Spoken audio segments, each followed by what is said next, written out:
Alrighty, sorry for the delay there. Alrighty, what's up, everybody? Peter Gilmore here for a late night video. This time, my second video of the day. This time on the Peter Gilmore YouTube wrestling channel, youtube.com/Peter Gilmore. Thank you all for watching. Make sure you like the video, hit that subscribe button down below. Subscribe to my other channels down below in the description box. And as always, friend me on Facebook, follow me on Twitter and Instagram. Share this video all over the internet, and don't forget to tap that bell. Thank you for the free view. And you can kiss my ass. And that's all I gotta say about that. So, like the video, hit the subscribe button down below on this channel and on my other 4 channels, which are down in my pants. I mean, down there. But you know where. That's pretty much it. Friend me on Facebook and Twitter and Instagram. Share the video all over the internet. Don't forget to tap that bell, turn on all my notifications so you never, ever miss an upload. And that's pretty much it. That's it. Simple as that. Alright, ladies and gentlemen, on this late Wednesday night, November the 17th, 2021, if you're watching from somewhere else, November the 18th, 2021, check out my Raw review in the description box on the Killer Demons channel. Give it a like. And smash that bell and leave a comment. Do whatever you want. I really don't care. And that's pretty much it. I'm tired. It's hot. I'm exhausted. I'm about to freaking pass out. And thank you for the free view once again. That's pretty much it. So thank you for the free views. You three jealous assholes. Because it's time to go to bed. And time to get on life. Pretty much, because that's it. Because like the banner says, you love how my dick tastes, but it is what it is. Anyway, on this late Wednesday night on the Peter Gilmore channel, thank you all for watching. I'm your host, Peter Gilmore, your sexy god, and the man that does a lot of cowboy shit, among other things. It is, ladies and gentlemen, on this late night, it is time for your late night AEW Dynamite. I would say it louder because the mistress is sleeping. So here is your AEW Dynamite review for November the 17th, 2021 from the home state of the new AEW World Heavyweight Champion, Hangman Adam Page, and that is Virginia, or what the trolls are, virgins. But I digress. So get to that. And don't forget to, after the video, check out my Raw review in the description box. And do as I said. Like the video, comment, subscribe, follow me on social media, hit the bell, share the video. And all the good shit. Alright, hope you had a great day. Everybody, it's very late, so we're gonna get to this video pretty quickly, and then we're gonna go to bed ourselves because we got, Thursday to get through. Got a busy day tomorrow, and I gotta do what I gotta do, and then basically I got the weekend to myself. Also, that's it, and then we start getting ready for Thanksgiving next week. A week from actually this video, and I'll get to that, and basically in a week from now. So counting down the days to Thanksgiving and football and all that good shit. As week 11 begins tomorrow, then by Thanksgiving we'll have week 12, and the holiday season will be upon us, and we'll get to that in a few more days. Let's get to the weekend beforehand. We've got a busy weekend this weekend with SmackDown and Rampage on Friday, and then a horrible Survivor Series this Sunday from the Barclays Center in Brooklyn, New York. And then we got Monday Night Raw on Monday from the Barclays Center, and then NXT and Dynamite Thanksgiving show. And then next weekend we got the Black Friday SmackDown and Rampage show. And then we'll hit December by then. So we'll see what happens with that. So let's get to the weekend. Got a couple more days to the weekend, and then we'll talk about Thanksgiving later on. All right, so tonight's Dynamite on the great channel known as TNT at 8 p.m. Tonight's show was another banger of a show. Like last week's show was, it was awesome. Full Gear was awesome, and the aftermath tonight, which was National Cowboy Shit Night in Virginia, another great show. Main event of Jay Lethal and Sammy Guevara for the TNT title. So good, so good. And the first segment was great. Some of the most of the matches were pretty good. I mean, a good women's match too with Hikaru Shida and Nyla Rose. Pretty good shit.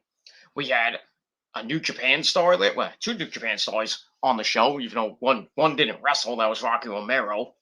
But we had the AEW debut of the never openweight champion Tomohiro Ishii, not Ishii, as we like to say here in America. But if you're in Japan, you say Tomohiro Ishii. So, I mean, take it whatever way you want to say it. Say it. I'll say Ishii the way it's supposed to be. So he made his debut as he teamed up with Orange Cassidy against the Butcher and the Blade, which was a good match. We heard from Kenny.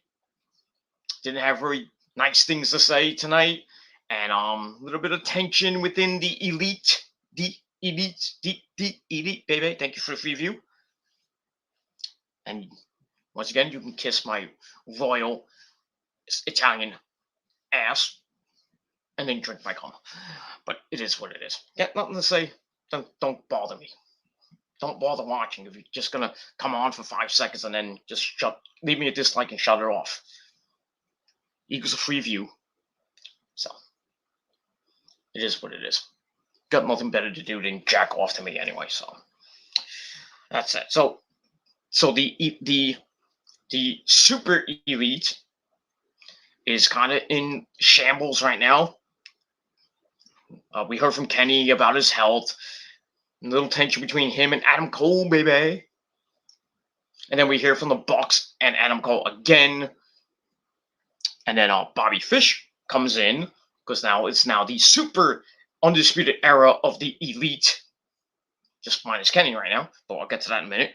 So we see Bobby Fish come in, and him and Adam talk a little bit with the Bucks, and we almost had a certain sign, certain kind of I can't do it because my hands are not. I just can't do the signal for that certain era that we all know and love. That almost got mentioned by Bobby Fish, but Matt Jackson's like, no, you can't say that on TV. So we got that. We had a WrestleMania reference tonight, and the fans went completely berserk about that. And we also had an epic freaking segment with MJF. For once, we had an epic segment with MJF and a certain guy named Phil. I think you know who Phil is. Not Phil or Up. Phil. But we'll talk about that in a second. But before I start, once again, thank you for watching. My name is Peter Gilmore. Follow me on Facebook. Friend me on Facebook. Follow me on Twitter and Instagram. Links to my Twitter and Instagram are down below. My handles and everything. And if you're on Facebook, just type in Peter Gilmore. Maybe you'll find me somewhere. Maybe I'll friend you back or follow you. Maybe. But if you're a troll, you can kiss my ass. Because I'm not following your shit. Because with your one follower. And we all know who that is. But I digress. Alright, but if you're new to the channel, subscribe to the channel, leave a like, hit that thumbs up button, share the video with your friends, get them to subscribe to my channel, but don't forget to hit that bell, because if you miss out, then you miss out. So hit the bell, turn on all my notifications, and hopefully my videos go out to you. If not, then unsubscribe, resubscribe, hit the bell, turn on all notifications, and hopefully YouTube will send them out. If not, then just search my name and hopefully you find the latest video. And that's pretty much it. Alright, it's late. I'm tired, so I'm gonna go through this review pretty quickly. I'm not gonna go too long. At most, maybe I go an hour. I don't know, but we'll see. It's 1:16 in the morning, so here in the Northeast, and it's gonna be a warm day tomorrow for most of the day. It's gonna be about 65, 67 degrees. Nice day. Gonna be nice, warm, kind of late, late spring, early, well, kind of late fall. Oh, getting close, late fall day. We got winter coming up in like 4 weeks, well, 5 weeks, I should say. So feel like a little taste, a little final taste of spring and fall, and then temperatures go down again, and then go up a little bit next week. Hopefully by Thanksgiving it's not too cold, but we'll see what happens with that as we hit December. So that's that. All right, and that's that. All right. Let me. I forgot to load my notes. Shit. I wrote them down and I forgot to load them. Your notes. It's like doing it naked, but without being naked. But yeah, whatever. All right, so let me just load my notes, and we'll be ready to go. So give me a second. Okay, we're ready. Ready to go? Cause I had to load up Microsoft Word because I had to write my notes and everything. Let me get that. All right. All right, so we begin Dynamite, and we are live from a Chartway Arena in Norfolk, Virginia, or Virginia, or Virginia, or whatever you want to call it. And once again, our commentary team for the evening, once again, our usual three-man panel of Good JR barbecue sauce. So Jim Ross, the man behind the mask, Excalibur, and our friend, the legendary, he is a legend, and he is legend for it, Gary, legendary, Loney on the headsets. And this is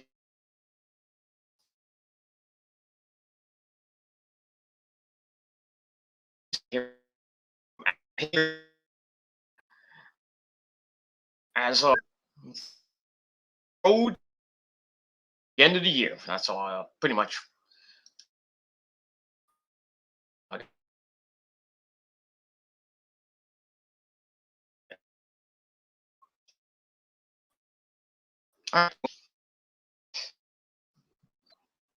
Same control with 6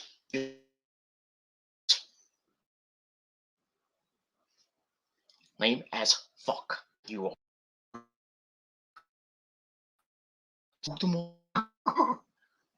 because you guys don't work because you for self. It is. Start off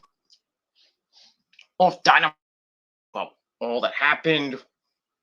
We had some new champion matches. So we had all that recap. And then we go to the arena in North, up in arms, like yeah, W.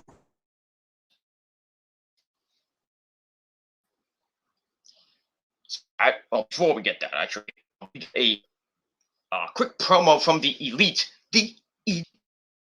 We see the box at Nick. The former Omega, and as always, their little friend, your mine, had him go, baby. So they're in the back, they're by the steps, and they're talking. A happy camper, always losing your title is not the greatest thing in the world. I should know. I lost my titles. I lost plenty of titles back in my EFED days. And I've held them for a long time, and I lose them. I get them back. It's nice. Then I lose them again. It's not so nice. So, been a while since I've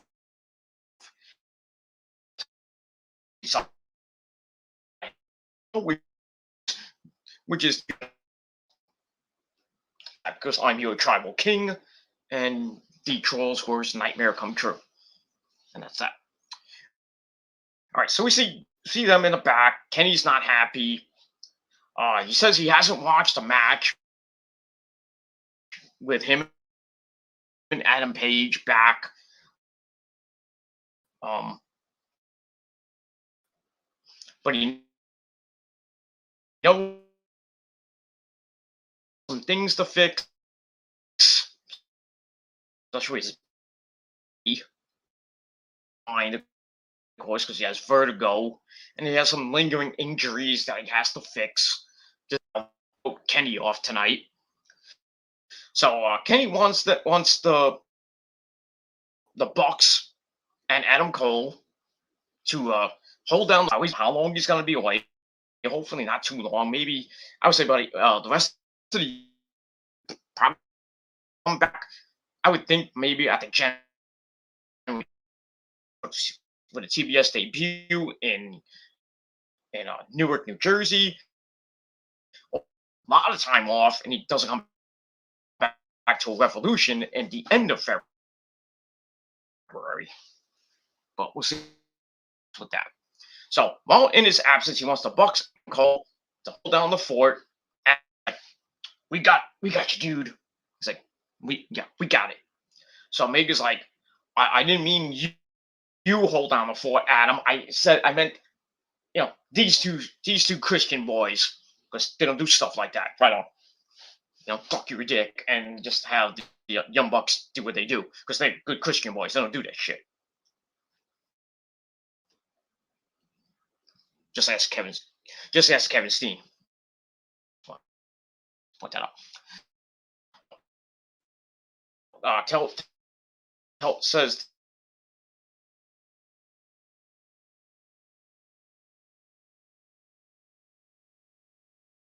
so basically yeah.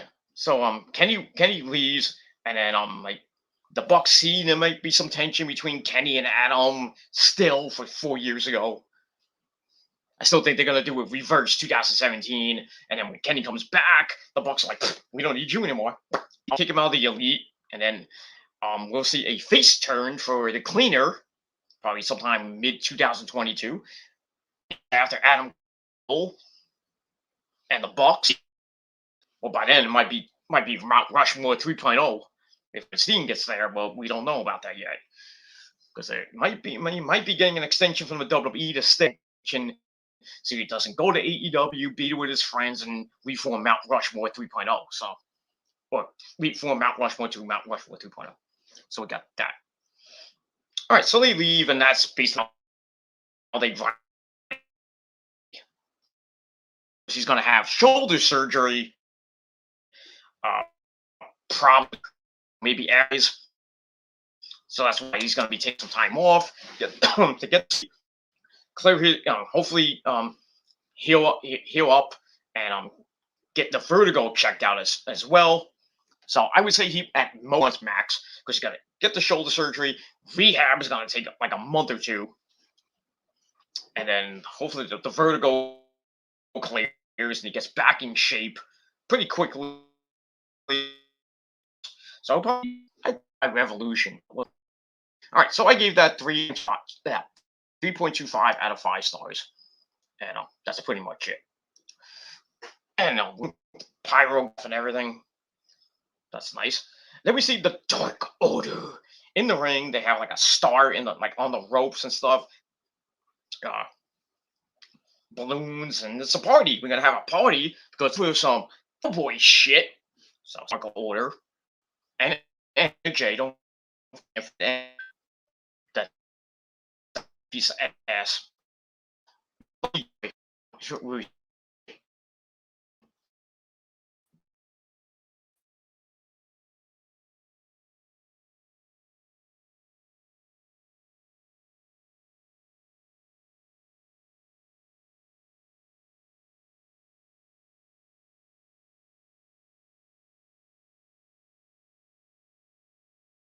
Member of the Dark Order, but can't come event because he's got school and everything, because he's only like 10 years older kid, 10, 11 years old, whatever how old he is. All right, so anyway, we started with the celebration of Adam Page. Dark Order in the ring. The fans going nuts. Adam Page comes out to a monster pop. Down his little cowboy jacket to reveal a Virginia is for Lovers t-shirt. So he goes in, he gets in the ring, and the fans are like, "You deserve it, you deserve it. You should have got it to yourself." The same. But now he finally got what he deserves.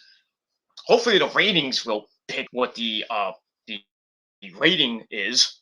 Hopefully be better than 900. What did they get last week? 913,000, I believe. So I don't know if they're gonna. I doubt they're gonna get a million tonight, but we'll see. We'll see. All right, so uh, hold on. Stop you right there. I effing earned it because you're gonna like the way I look. I can't. I don't deserve it, but I fucking earned that shit. So he did. He doesn't usually come out and talk, because really he's in the back drinking a bunch of whiskey, doing a lot of cowboy shit in the ring. But since he's the world champion, I can do whatever I fucking want to do. He gets to do whatever the fuck.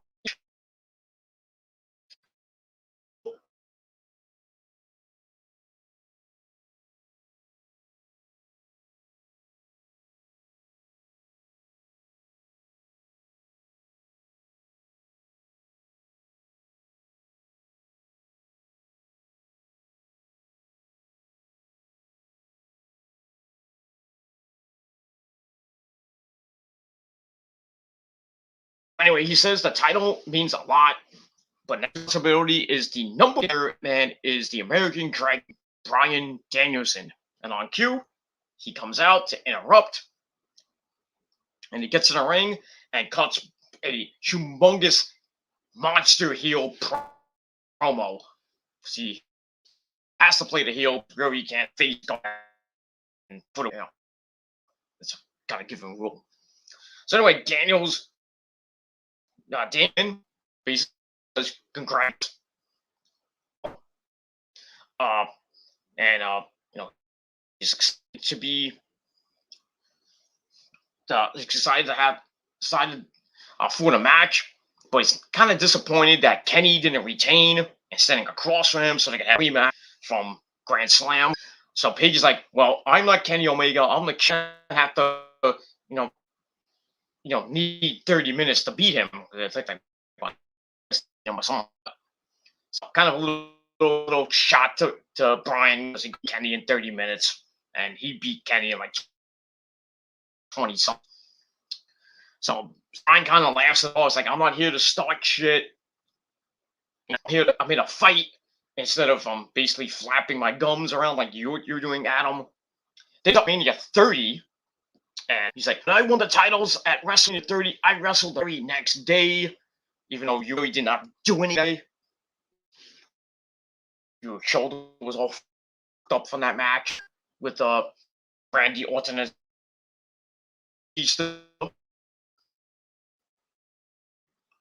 then proceeded to lose the belt a couple months later. Who did he lose it to? I think he lost to the Kane, or he had to give it up. I forget what it was. And in any event, so fans did not like the rest of them. So Daniels is like, "Oh, I'm not surprised about that." It's like, you guys know, so he kind of gets the heel. He's like, Virginia here, I'm in my gear. He has a match with Evil Uno coming up. I'm in my gear while you're in your cowboy boots and whatever the rest of your shit you're wearing. So MP says, well, we may not have the match here in Virginia, but we can have a fight, maybe in the back or something like that. So they're about to go at it. Danielson starts mocking Page for hiding behind his little friends. He's like, "Oh, you need your friends to fight for you," and basically that's it. Adam Page kind of breaks free, and they start beating each other up, and basically that's it. Danielson goes to the outside, and that's it. So kind of good build up to the eventual match. Whenever this happens, I would think they're gonna build it up until the January 5th show, or at if not at fifth show, we battle the belt on January 8th, and we'll see. Which will move on from it. That green shit, and I like heel Bryan Danielson. Saw him as a heel in Ring of Honor. We saw him as a heel in WWE while I was down, grown, as his bodyguard when he had that when he did the whole uh, Defender of the Earth gimmick, the vegan stuff, and he had the hemp title, which I thought was a nice looking title. He should bring that back if he wins the title. Could happen, but I doubt it. All right, so we'll see what happens with all that and everything. So like I said, 3.5 out of 5 stars, and that's it. All right. So after cooler heads kind of prevailed, Danielson stays at ringside, and we saw it with match number 1 with him and Evil Uno of the Dark Order. Match was okay, not a great. It was kind of a little of a step down for Bryan after he took a beating from Rito on Sunday, but still a pretty okay match. Almost 6.5 minutes. So it is what it is. So after that, like 25 minute promo that they did, so got to get it quick because you got other matches on through.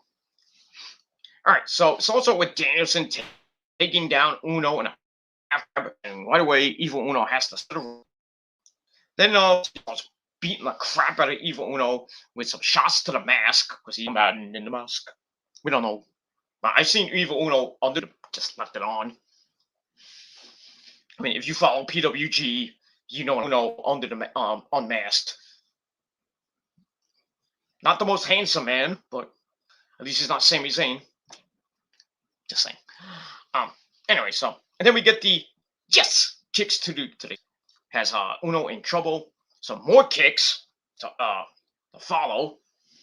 Orby, has him on, and she's counting. She's not really She's not really happy that Danielson's a heel. I guess I don't know. Something. I think Orby Edwards just what didn't want to be the ref. I don't know.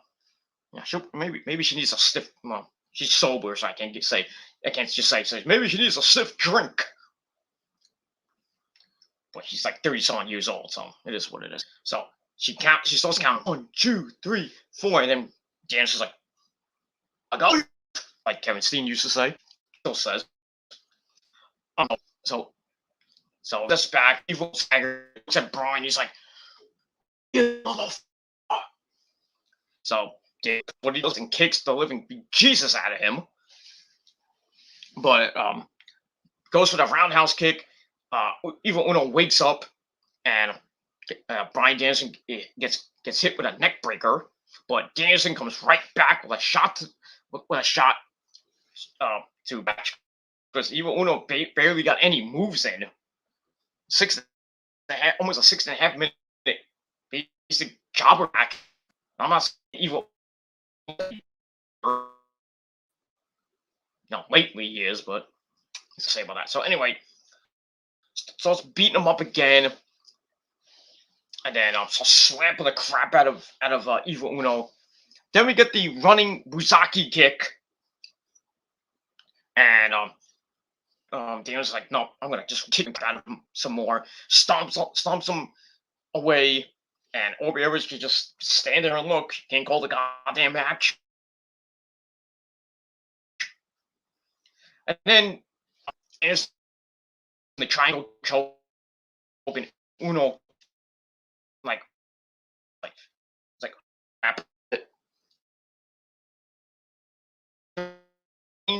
defeated in AEW. Not a great match, but still. And That's it.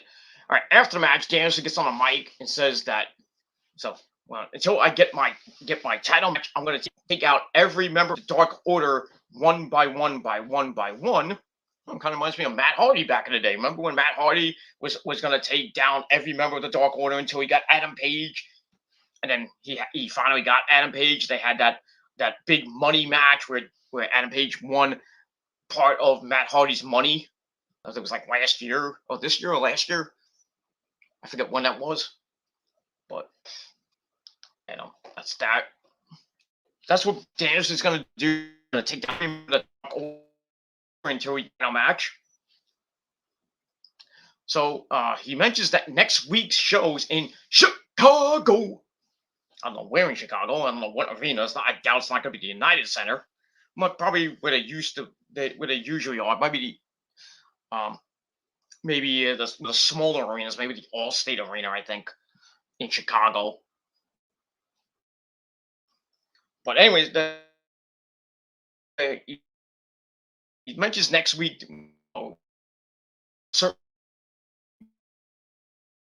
See, finally we're gonna get that match. No, there's a certain other guy from Chicago, and that is the Saint himself, Cabana, the who sucks dick. So he's like, Colt, if you're interested. And that's what I think Bryan Danielson is going to do next week. He's going to fight Colt Cabana, and he's going to kick the living shit out of him, and I'm going to be a happy camper. Because you know how I don't like Colt Cabana. I just don't. Don't ask me why. I don't like him. I never liked him in Ring of Honor. Never liked him as Scotty Goldman, which is his real name, in WWE for that brief month or so he was in WWE. Didn't care for that. Then he kind of went back to Ring of Honor for a little bit. I thought it was in TNA for a little bit, but they kicked him out too. Went to Japan for a little bit. Did some indie work. Not really any good work. But it is what it is. And the whole thing with Punk and Cabana, after Punk left, they had a disagreement, and I don't even know if they talk anymore.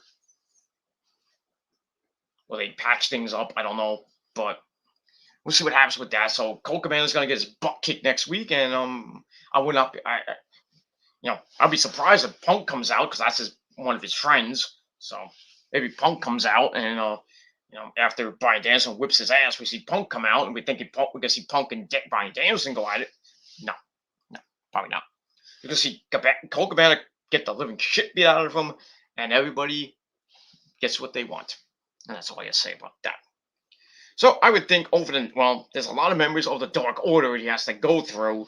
So over the next 5-6 weeks before the January 5th show, he's got to go through Colt Cabana. Then he's probably going to fight Allen 5 Angels. That's two. That's the second. That's probably the week after that. Fight Preston, number 10. That's 3 weeks. Then he's got to fight John Silver, then Alex Reynolds. And then last one, Stu Grayson. So basically, we're 6 weeks away from the end of the year. So that's going to be probably his rundown for the next 6 weeks. And then, like I said, January 5th, we might see for the AEW title, Adam Page defending for the very first time against Bryan Danielson.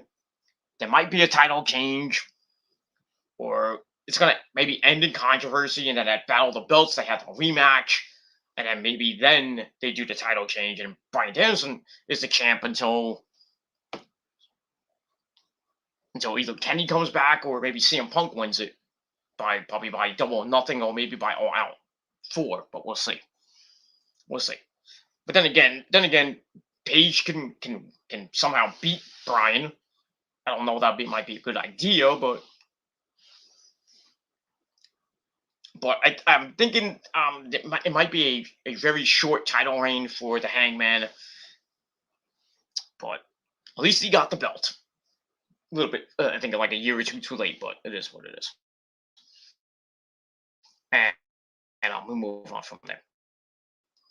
All right, so we got that. All right, move on. All right, then we go to a promo from our good friend, the prick himself, Miss Maxwell Jacob Fartknocker. Talks about the he got said, it's not pain on Darby's face, it's Darby's shame. He says he has destroyed every wrestler who thinks that basically all they can do is talk, talk, talk. Because he has lost, but not clean. So I mean, he has lost. He's not undefeated. God. In any event, the that plan off that messed up in that match. We all thought it was actually he didn't get hurt. He was selling well, but I guess it's a real injury. That's why he didn't wrestle tonight, but he did come out later. But I'll get to that in a minute. He says his knee's banged up, but basically he got every one of us, calls us marks, chant, the little mark chants, MJF, MJF, chanting his name. And he won with, he said he was going to do with a headlock takeover. He says he has the best right hand in wrestling, and now everybody will have to admit that. So, well, he kind of does with that stupid ring that he's had for like the last 2 years, going on 3. Some time in the ring, and I hope somebody like that. We'll see what. So I gave that 3 and that. All right. After that, we get a look back at the Eddie Kingston CM Punk match, which Punk won, got split with the GTS not once but twice, and then he tries to have a code match. Eddie's like, "Get him out of here," and that's it. So we see that. So we're supposed to get a interview, a post, like a aftermath interview with Eddie. Tony Baloney's in the back with him. So it's about to talk, and then Daniel Garcia and 2.0 ruin it. And then he's like, fucking.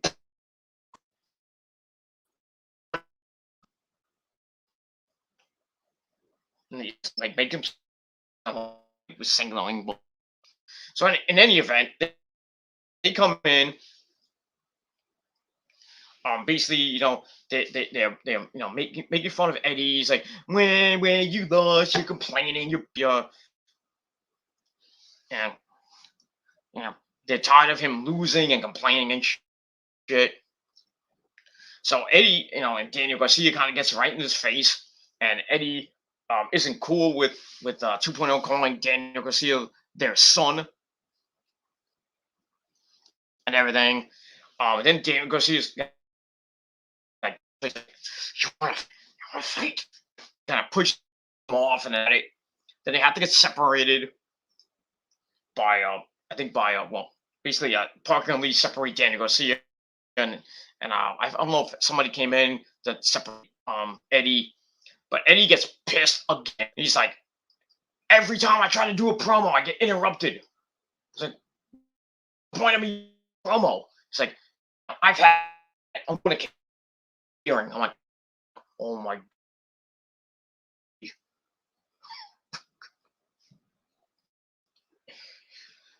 Oh, Eddie be hungry. I don't know.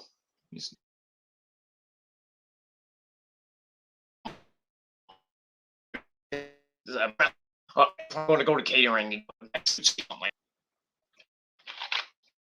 pretty much it. As always, the drink of champions, Pepsi. Drink that your dick sucked. That's all I got to say about that. And we'll move on from there.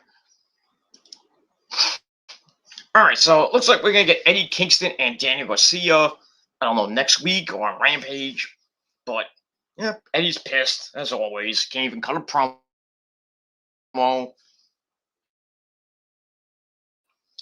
Get one point, getting and go catering and probably have a beer, or I don't know what he's going to.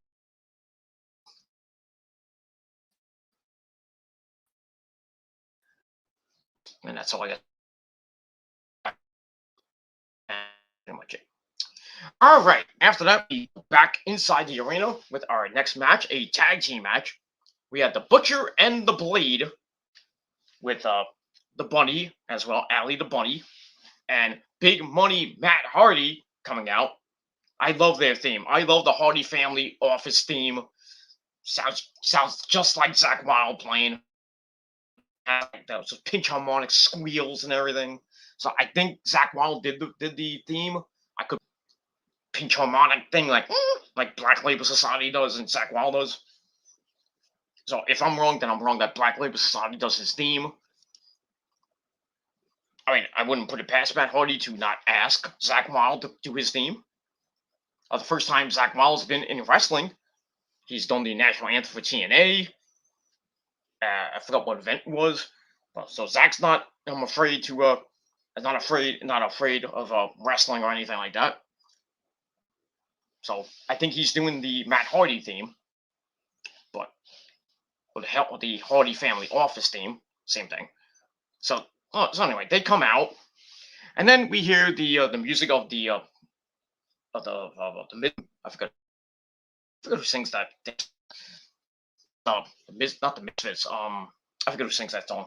But anyway, Orange Cassidy comes out with Rocky Romero and his Chaos little banner, and then we see the best friends give me a hug.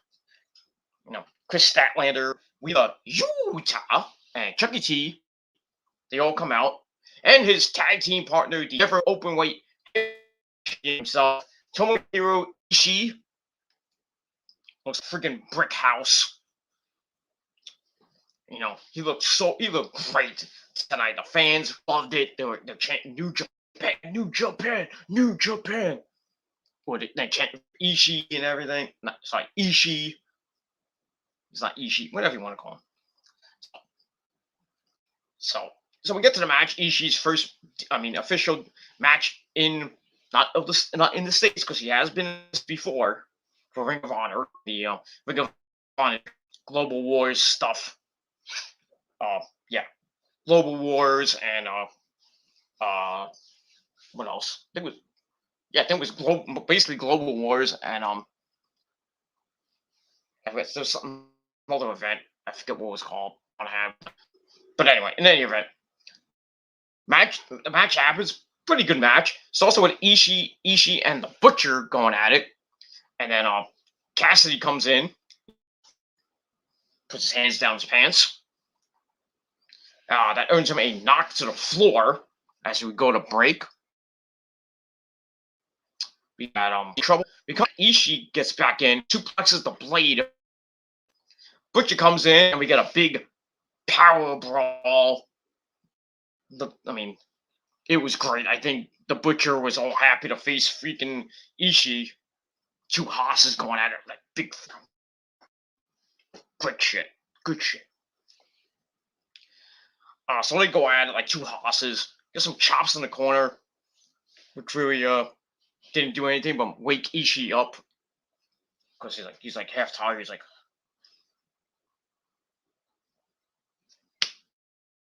what? You hit my sushi. Woke him up, walking into some forms by the Butcher, and basically Matt Hardy's like, don't do that. But Ishii's like, hit me harder, you stupid American. Butcher up, go into the corner.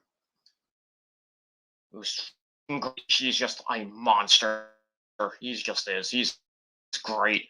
For a guy that had 20, it's great, and he's held basically built back. Legend. So where the Butcher doesn't do anything, the Blade comes in and he goes with Ishii. Ishii a super Ashley comes in for a Stun Dog Millionaire, and then a 20 Blade Millionaire fall. Then time to save. And Pole's only half dead. Well, mostly dead. He tags himself in. He comes in, cleans house again, unloads on the butcher in the corner, and then Matt Hardy gets on the apron to cause a little distraction, and also Allie the bunny, and then we see the bunny slip in the brass knucks to her husband, um, the Blade, Pepper Parks, whatever. But Rocky was actually, but into the guardrail, and then Orange Cassidy gets on top and hits a big crossbody to Matt Hardy and the Blade to basically knock them out of the whole thing. Cassidy then throws Blade back in, and I'm sorry to be here. You got thrown into basically a machine, and freaking Ishii hits a clothesline. Basically, there. He picks him up. Hits the King Kong bling bust for the 1, 2, 3, and almost 11. So pretty good shit. Fan not but he has to beat. I think an event was some event strong from again. And all the matches, Bobby.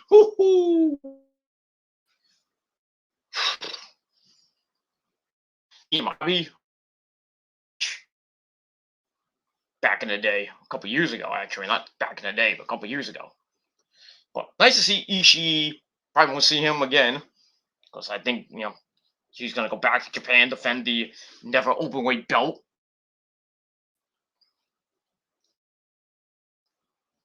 But no, never say never. Rock. He has friends in chaos like Okada, Tanahashi, Naito, and maybe Ibushi, but that we'll see what happens with that.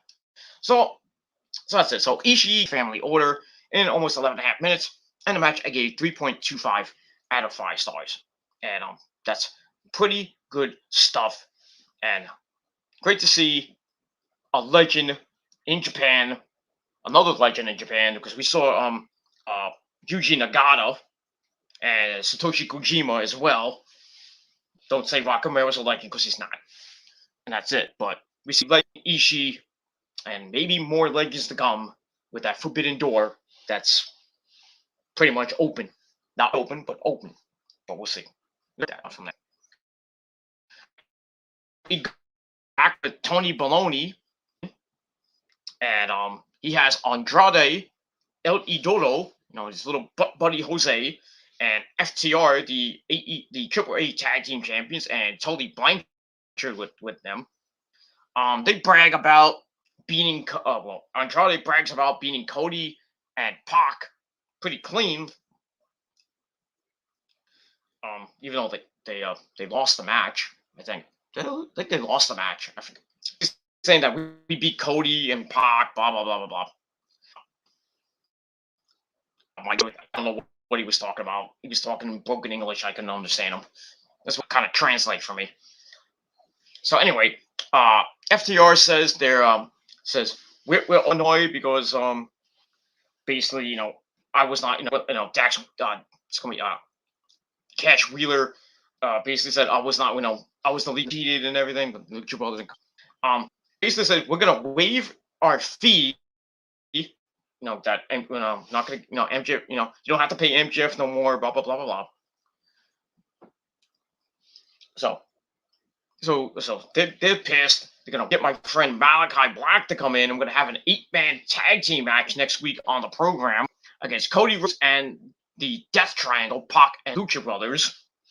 So that match is official for now. Alden kind of threatens Arn Anderson and says that he has one members now, saying they got one more fight in them. Tony Blanchard wants to fight Arn Anderson. Arn Anderson's like, I got one match in me. I'm 62, 63 years old, 64, he's in his 60s. They got one more match left before they kick the bucket and everything. Sting is 61, 62, fighting, partially, not all the time. They're fighting, beating the crap out of each other. We saw, I think, how old this guy? How old he is? Baron von Raschke, the original man who did the Iron Claw. We saw him at Full Gear getting involved in the Inner Circle match with America's Top Team, like putting the claw on Ethan Page. I think he's like 70 or 80 years old. No, he's not. He doesn't have one more match left. I'm just saying he was just there. But even the late Cowboy Ric Flair was asked if he has one more match in him, and he said absolutely. 73-year-old Ric Flair wants to get back in the ring. So never see, people can fight in their, if they, they're in shape, good health, they can fight in their 50s and their 60s. God forbid Ric Flair, but Ric Flair's had heart problems and different things go wrong with him. I don't think it's a good idea for him to have one more match because, God forbid, he dies in the ring. We don't want to see that. I mean, until he was in his early 80s, 84, 85 years old right now. Well, he had to retire because of all his injuries and his hip replacement. Just wear and tear, being an old man. So now he's 84. Sadly, he has dementia. I don't know what stage it's in. We already lost Orndorff to dementia now for another couple months, so we don't have to lose him. That'll really hit my childhood and everybody else's childhood, like Mick Foley and basically everybody that grew up with Terry Funk back in the late 70s and the 80s. It's just gonna be a sad day when Terry Funk goes. The original hardcore icon. Well, everybody thinks it's Mick Foley, right? No, sir. Terry Funk was the original hardcore icon, and the original person that made Japan, FMW, Frontier Mountain Wrestling, and then he went to Japan, made kind of got in that whole hardcore scene again with Mick Foley coming in and the barbed wire matches, the barbed wire bomb matches they had, the fire matches, just crazy shit with Onita and Hayabusa, and even a guy named, I don't want to bring him. All right, Mike, come on. I'm sorry. I don't want to bother you. It's 2:00 in the morning. You probably, I don't know what you're doing. Put your pants back on, please. Hey, what do you want, Gilmore? I was gonna have sex. Leave me alone. Goddamn! Every time you need me, you're doing a video. I'm having sex with that young. Come on, my God, Mike, don't. You don't need to tell me that. I just want it just like 1 second. It's gonna take 1 second. Right. Hurry up, Gilmore. My dick is hard. Come on. Ugh, I didn't need to know that. But anyway, Mike, I was just talking about Terry Funk. You and Terry teamed up in an exploding barbed wire match. We basically handed Masato Tanaka basically almost killed him. Yeah, I put him through electric barbed wire. Then I put him through a freaking table. I hate that guy. But what do you think of Terry Funk? Well, he's a legend, man. I love that guy. That too. You like that? That's disgusting, Gilmore. Just as disgusting as you naked, dude. Put your pants back on, dude. Come on. But anyway, I gotta let you go, Mike. I gotta get this done, and I gotta go to bed. So I'll talk to you later. All right, bye, fans. But yeah, so Even Mike Awesome thinks that freaking Terry Funk is awesome. He's a legend. That guy's a legend. Well, Mike Awesome is a legend, and but it is what it is. All right, um, so we get that. So we got an eight-man tag team match next week in Chicago between FTR and Malachi Black taking on Cody Rhodes and the Triangle. I was with that, and see if Arn Anderson go at it. 260-year-old farts who still have their teeth in their insurance and Social Security. Give me my cane. I digress. We'll move on from that. So I gave that 3 out of 5 stars, and that's that. How much time we got? Oh, we're good. We're almost done. Yeah, we're gonna be going to bed pretty soon. All right, I take Britt Baker, DMD baby at Full Gear with Ty almost winning the goddamn title, but sadly that she came just a little bit short. As Britt Baker beat her and retained the title, and then just a minute. And then we hear from Ty saying that, uh, I might have lost, but I get another shot. I'm gonna be as the women's champion. So we got that. So I give that 2.5 out of 5 stars. Then we go right to Dr. Britt Baker, DMD, baby, with her best friend Tony Baloney, the man who really should get ass handed to him by Adam Cole, baby, because he's taking his chick. Just saying. So Britt Baker's there with her friend Jamie Hayter and Rebel, and Britt's basically saying, "Yeah, I'm still the AEW World Champion," and basically, I don't give a crap about the women's division anymore. They can do whatever the fuck they want, and she's not really focused on the women's division anymore. She's focused on the TBS Women's Championship Tournament, and basically says that Jamie Hayter is going to win the tournament, and a week Rosa and make basically done the Rosa irrelevant like that, but yeah, it is what it is. So Britt Baker thinks that Jamie Hayter is gonna be the TBS Women's Champion. No. Sorry there, Britt. It is what it is. I gotta be real with you, Britt. The winner of the tournament is gonna be Jade Cargill. Sorry, but Thunder Rosa is gonna win, go to the semifinals, possibly go to the finals and face Jade Cargill in the finals, which I think that is gonna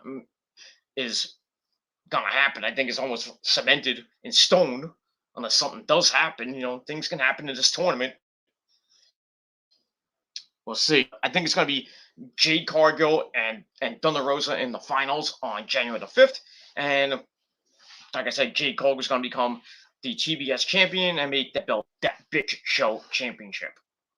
And that's it. So we'll see what happens with that. So I give all that 2.5 out of 5 stars. And speaking of the tournament, we get right into the second round of the tournament with the quarterfinals with our first match.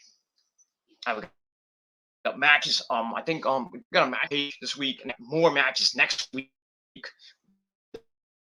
I think of it, but we'll get to that in a minute. So anyway, we had the first finals, not the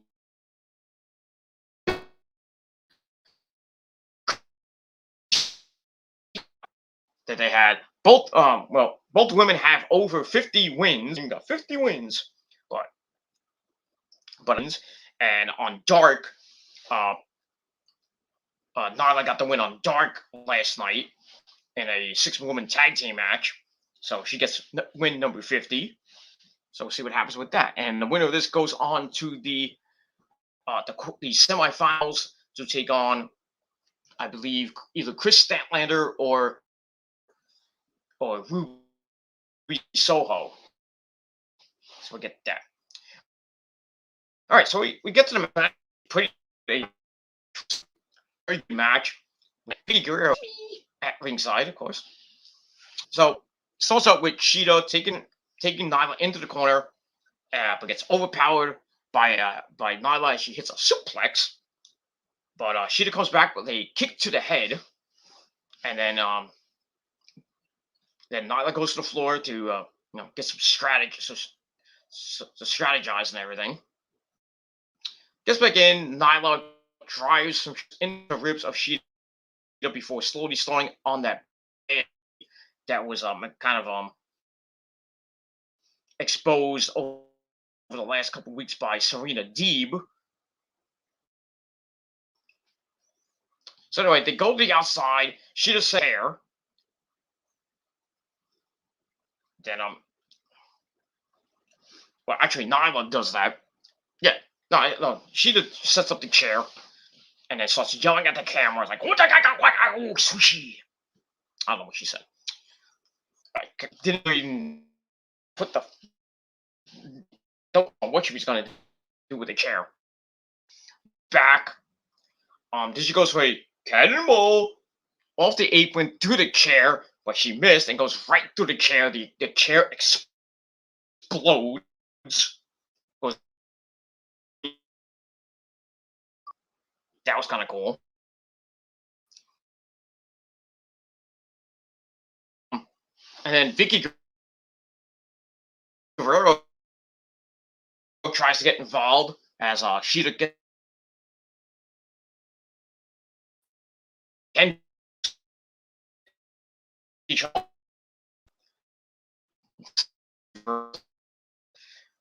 Sheeta takes it away, and goes bam right in the back of Vicky as she tried to get away. She tripped, and Sheeta just takes the. Then we had a little bit of delay, and then she hit her again. Then she goes up top, and Nyla grabs her, slams her off the top. Go to break and come back with picture in picture. Serena and that tag team match with Ali and was uh, uh, it was Sheeta and Thunder Rosa. So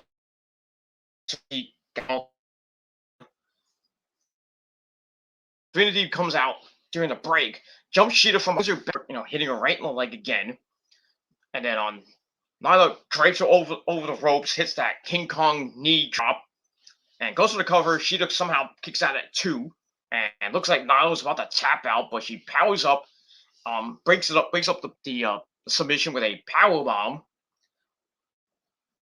But Sheeta raises a bash, type the top, and missed completely. So Nyla and a little bit had a of the win, and just about almost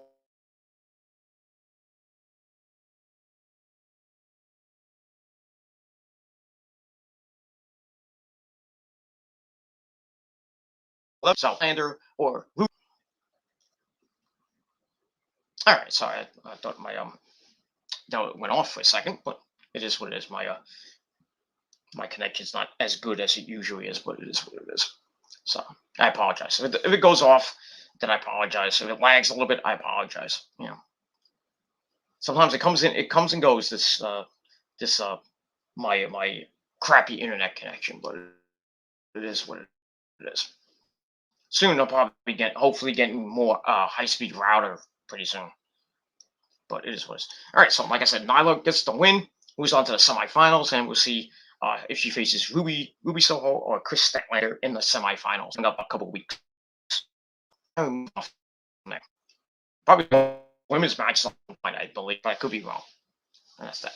All right, after that, we get a Malachi Black promo, basically hyping the 8-man tag team match, and just said that he air out of code and the triangle and make it toxic. Okay, Simple to the point.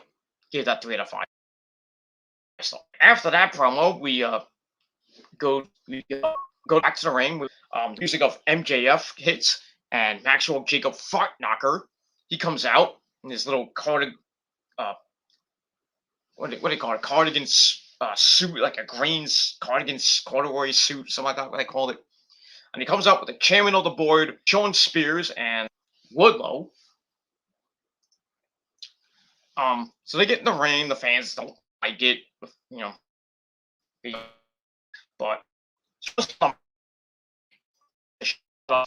it says that Jeff can beat any of their heroes with a headlock takeover, and I'm just like, oh, that's right. So MJF gets to the mic, says he's the man who will start a bidding war in 2024. Didn't know what that was about. He said he could take your hometown horse, send him straight to the glue factory. Okay. He said, talks about the rankings a little bit. Says he deserves to be the next champion. I don't even think he's ranked actually, but it is what it is. So he says after I beat Darby, blah blah blah. There's nobody in the locker room who's on my level, and then we hear the music of that great song, Cult of Personality. You know that means has that theme from Chicago. A good friend, CM Punk. So he comes out. Fans went nuts. I went nuts. I think went about 6 inches in the air. I mean, everybody's got hard and everything. Even a certain somebody who has a one went, this much, that much, didn't go up that much. But because he has a 1 centimeter one, but it is what it is. So CM Punk comes out, and I'm like, oh, this is gonna be great. MJF and a freaking promo, awesome. And the fans and JR, even JR got into it, telling MJF to shut the up. So MJF's like, oh, okay, hold on. Punk's just like staring at him, laughing up a storm. I'm like, okay, let's get to it. This is gonna be good. So it's like, okay. Looks at Punk, sticks his hand, says, Maxwell. So kind of, so he sticks his hand out. Punk looks at it, looks at MJF, looks at his hand. He's laughing, and then he disrespects MJF's authority and leave without saying a goddamn word.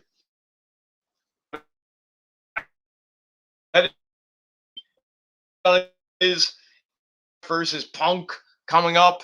I can't wait to hear what Punk and MJF are going to do. This is going to be massively fucking epic. These guys can go on the mic forever. This is going to be an awesome fucking feud. Awesome fucking match. And awesome feud. And I think the match itself is going to be awesome as well. Just as long as MJF doesn't beat Punk. Because you know how bad the fans will just go completely berserk on that one. They'll riot and shit. I think I'm going to be the first man to pin MJF clean. But we'll see what happens with all that. But that whole thing, I gave 4 out of 5 stars. Just fucking epic. I can't wait to see what happens next week. I cannot. This is something happens on Rampage, but we'll see. Week on the Dynamite show. Can't wait to see what happens with that. I cannot fucking wait. It's gonna be fucking epic.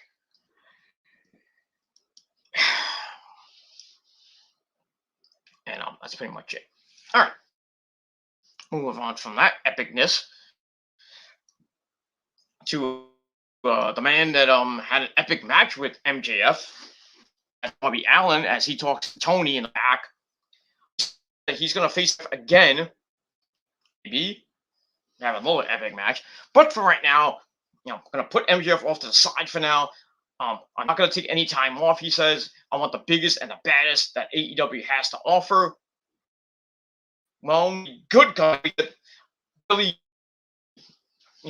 Gunn and Colton and Austin Gunn, they come in, the Gun Club come in, and basically Billy's like, "You want to fight the biggest and the baddest? Well, I'm right here. I'm the biggest and the baddest guy. So I accept your little challenge there. So we're gonna see a match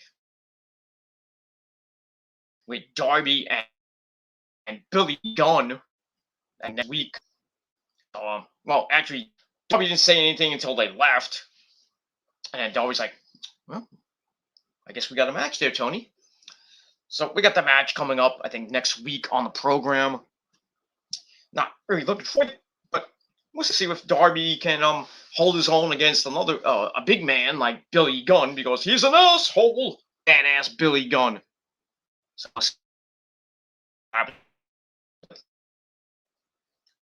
um, so I gave that 3 out of 5. All right, Super Click, the Young Bucks, and Adam Cole with it. They're in the back. They're talking, and basically, they're saying they don't like Jurassic. That was animals that Jackson are not, you know, fight. You know, they can have another 6-man tag team match with Jurassic Express and Christian, but in the Young Bucks place, they're gonna have a match with on Rampage this Friday night from Virginia, of course. It'll be Jungle Boy Jack Perry, or Jungle Man, and his best friend in the whole wide world, the mercenary himself. Basically says that we're gonna get rid of this Jurassic joke. Blah blah blah. We're gonna get the job done, and that, my friends, is due to Eric Cruz and Matt Jackson. Can't do that. Can't do that. Don't do that. They're still mentioning WWE and NXT a little bit. They're going back. I mean, both federations are going back and forth, teasing each other. I mean, we saw. Remember the promo from a Hit Row where Top Dollar was talking about shoes and stuff. You know, his little feud with the Bucks over the shoes on Twitter and everything. So AEW came back with Daniel Bryan mentioning, kind of mentions about to say undisputed and do, and then Matt Jackson's like, can't do that. No. We got a cease and desist order here. Can't do that. It sucks. I was waiting for him to do it and just like not even worry about what Vince has to say. It's like, oh, you can't do that. Oh, you can't say fuck the Revival anymore. Oh, sorry, Vince. What you gotta do? Sue me? I'm saying fuck the Revival. Fuck you.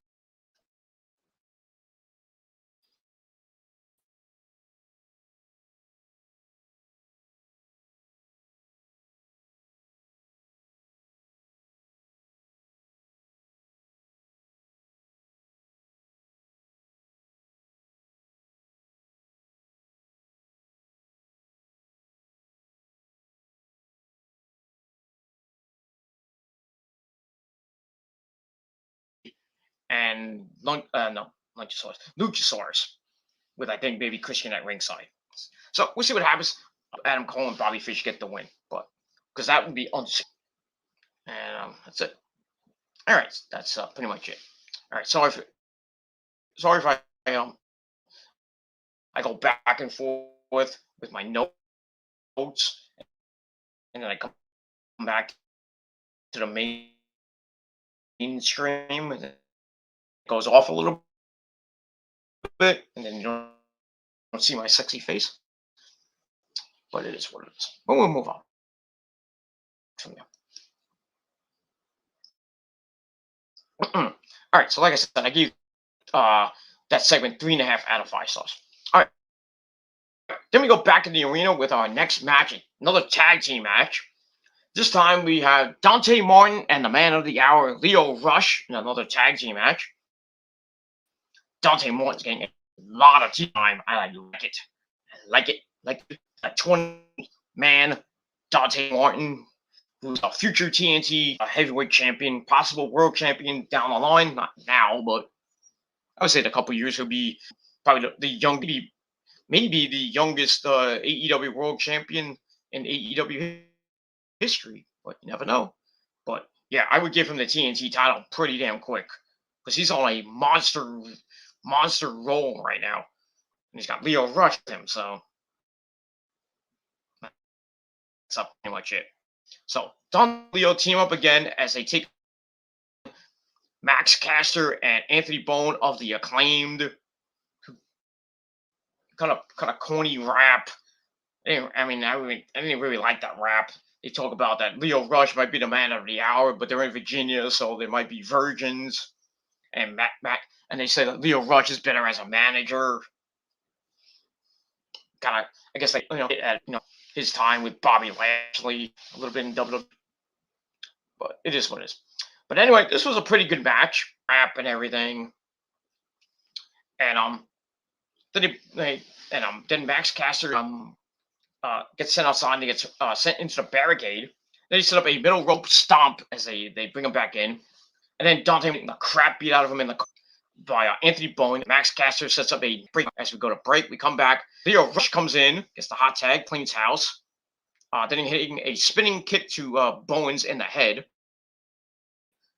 Caster then gets kicked to the floor, and then we get an axe kick. Leo Rush, a near fall on Bowens. And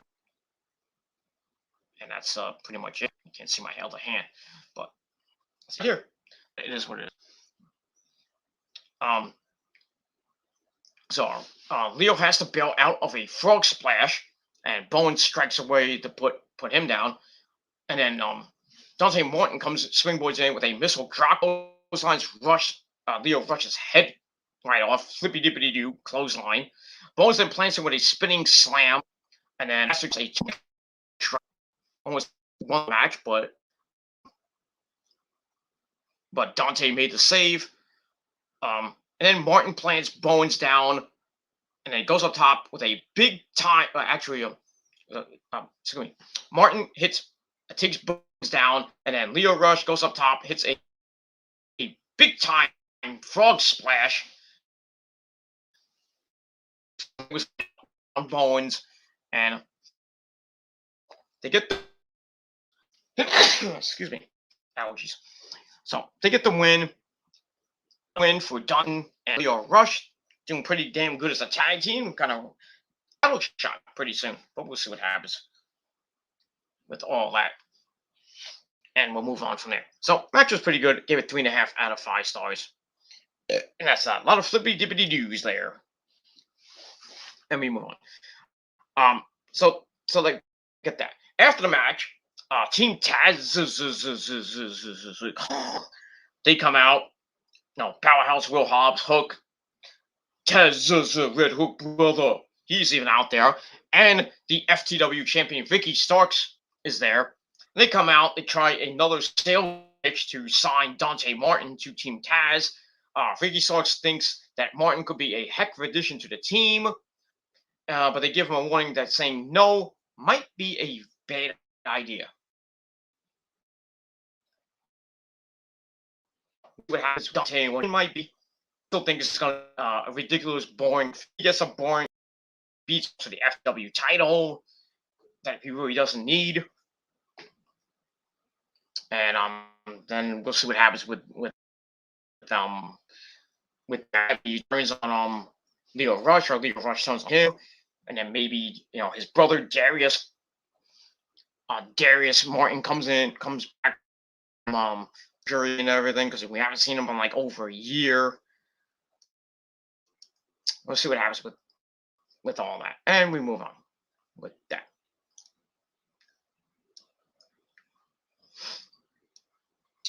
All right. After that, we go to a promo from Christian Cage and Jurassic Express, Luchasaurus, and Jungle Boy Jack.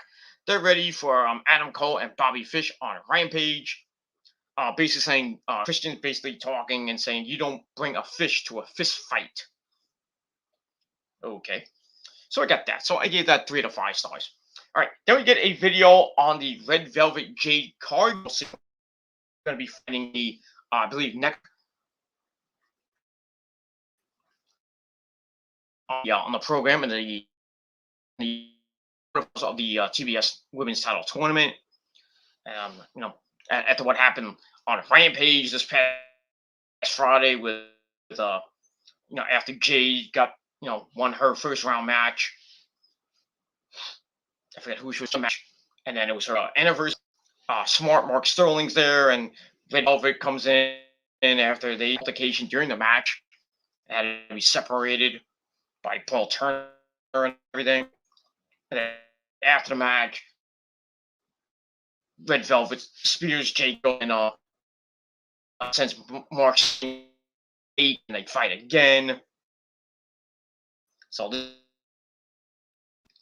you know, continues from like a year or two ago. Jake made, yeah, basically last year ago, made her debut in AEW with Shaq and everything as they took on, you know, Cody and Red Velvet and Jade Cargill. Been a great year for Jade. She's still undefeated, but it is what it is, and we'll get that. So we're gonna continue that feud, and that's it.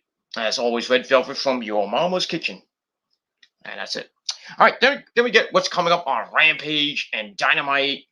I don't have the cards in front of me, but pretty much, I think the main event on Rampage is going to be the Undisputed Era of Cole Bebe and Bobby Fish as they take on Jungle Boy Jack and Luchasaurus, or you know, maybe Christian fights with Jungle Boy Jack or Jungle Boy Jack, well, or either Christian Cage and Luchasaurus, but I think it's going to be Jungle Boy Jack and Christian. And we got that. We got CM Punk. Sorry, not CM Punk. So next week we got that 8-man tag team match with Cody and Death Triangle taking on Malachi Black, Andrade, and FTR. We got another TBS Women's Title Tournament match. I think it's Red Velvet and Jade Cargill going at it. I believe. I could be wrong. What's Allie and somebody? I forget who it is. What's next week? Like I said, I don't have the card in front of me. And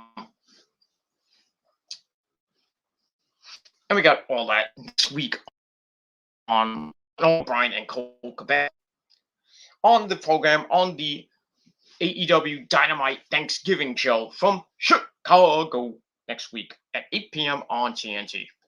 So, all right, so we got all that and much more Friday, and then this next Wednesday night on the Thanksgiving Eve edition of Dynamite. So we got all that. All right, then before we get to the main event, we get a quick Brothers and Alex Abrahantes, the AEW World Tag Team Champions. So we hear from our good friend, the man in the mask himself. Well, both of them in the mask. So we hear from Pentagon Zero Miedo, talking in Spanish. We had a from saying, I think AEW's panicking or something like that. And then Alex Abrahantes had to basically translate that. And then Bray Phoenix comes in and basically said that FTR is scared of them and the Death Triangle, basically hyping the match. It's just basically a hype promo for next week's 8-man tag team match. And that's pretty much it. So I gave that 3 to 5 stars. All right, I know we got comments in the chat finally. No, it's 2:30 in the morning now. We can finally get fucking comments, but it is what it is. It is what it is. Like I said, I don't care if I get one person in the chat. If it's Nick, just be a Nick. Don't care. Want to make you troll because live on the show. I don't need the eyeballs. I'll take you all. I take all you trolls on, but you're just too scared to come on my show. But it is what it is. Just too scared. You guys won't come on one on one, just saying the same old fucking bullshit all these fucking lies and everything. Show your dirty a-holes. Then I have to edit the video so I don't get fucking struck down by the mighty YouTube. I mean, I'm already in Facebook jail for another 27 days. Fuck you, Zuckerberg. I meant to do a crucifixion of Mark Zuckerberg. I'll do that maybe tomorrow on my phone. I meant to do it Monday, but I was just too tired coming home from uh, all the stuff I had to do on Monday, so I couldn't do it Monday. I forgot about it today and yesterday, so I'll definitely do it tomorrow. My epic crucifixion of Mark Zuckerberg coming your way tomorrow, probably sometime early tomorrow afternoon. And that's that. And then tomorrow night we got an open forum stream. So see how that goes. Maybe I might have people on. I might have Nick on if he, might just have some people on. We'll see what happens with that. Maybe I'll give out the link. Maybe I'll try to have some people on, but I know it's probably gonna be a train wreck. So I may or may not have people on. I'll try it out, and then if if trolls come on, I'll just have to have the finger on the trigger finger. But I'll probably be doing that video will probably be heavily edited. So God forbid the trolls show their dirty assholes again. But I mean, we'll see what happens. I'll see. I'll have to see what happens. But like I said, you trolls gonna come in and show your dirty assholes, then you're just gonna get kicked right out, and then basically, the video is gonna be heavily edited. So from the live broadcast. So I don't need that shit. So, you're not gonna talk like a man. You're just gonna act like a little prick.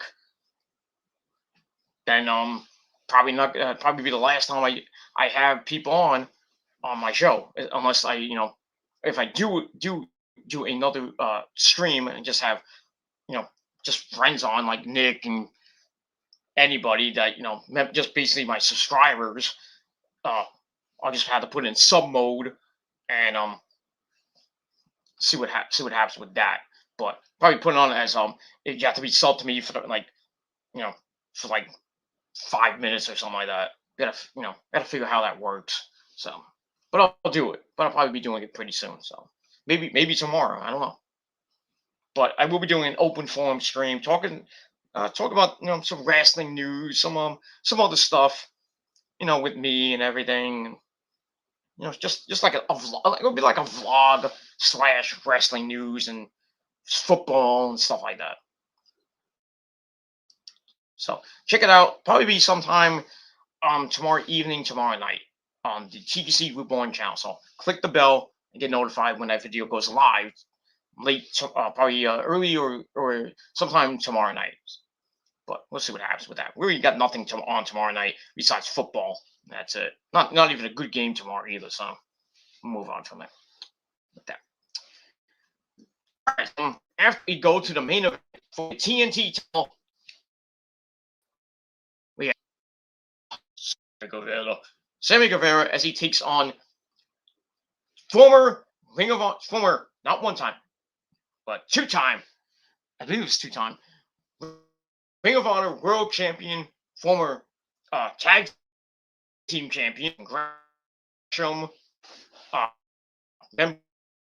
former member of the Foundation with Jonathan Gresham and Red Titus, Addicted to Love of the Foundation. Now that, from what I've been seeing on Ring of Honor television, yeah, it's still around. Ring of Honor television is still around, ladies and gentlemen. Because Ring of Honor is still, not dead yet. From what I saw, Jay Lethal might be turning on the Foundation and turning heel, and maybe joining up with that sick son of a bitch Vincent and the Righteous.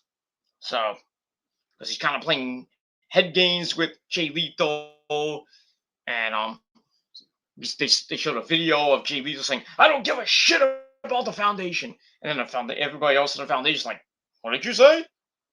Fuck you, Jay Lethal." And Jay's like, I never said that. Well, you saw the video. You said it yourself, dude. So we'll see what happens as I'll get to we start the road to their final pay-per-view as a company, Final Battle, aptly enough, December the 11th, I believe. And then after that, December 12th is the last time we'll see Ring of Honor. Well, actually, December 11th will be the last time we see Ring of Honor on pay-per-view until maybe April. But December the 12th, they'll be doing in Baltimore. They'll be doing their last TV tapings as basically as Ring of Honor, which will go through the rest of December, going into January, maybe even February, and then after that, they're gonna do best of shows going through up until their rebrand in April. If they do even come back in April, there's a lot of stories going around that Ring of Honor may not even come back at all. But from what I heard, that originally heard that Ring of Honor was going to come back in April. They're going to be rebranded with a brand new roster. I don't know if the same champions or they're going to just have Supercard of Honor. And it's going to be a big time show with new champions, new women's champion, new 6-man tag team champions, new TV champion, and new tag team champions and new world heavyweight champion. But I mean, we'll see what happens with that. We already have some of the card for Final Battle. It's going to be Bandito against Jonathan Gresham for the world title. That's going to be an awesome match. Then for the tag team belts, we got the new champions, the OGK, Matt Taven, or Mike Bennett, and I'm Matt Taven, defending the belts against the originals of Ring of Honor, the 11-time Ring of Honor tag team champions, and one-time current GCW tag team champions, the Briscoe brothers. As we have that, and we'll see if the Briscoes can win the belts for basically maybe the final time, become 13-time champions, and end Ring of Honor on a good note, and possibly won't see them again until if they go to AEW. There was a rumor that they were backstage tonight at AEW. I don't know if that was true or not. I wouldn't be surprised. I mean, they're right there. They live in Sandy Fork, Delaware, which is like maybe a couple hours away from Norfolk, Virginia. Who knows? I could have saw AEW. I could have saw some more Ring of Honor stars. Even though we had Jay Lethal, we could have saw the Briscoes. And I'm not saying. By the way, speaking of Briscoes, they successfully retained the GCW tag team belts against I think it was AJ Gray and Effie. But it is what it is. And that's it. And Caprice Coleman actually came back to wrestle in Ring of Honor. So that's pretty cool.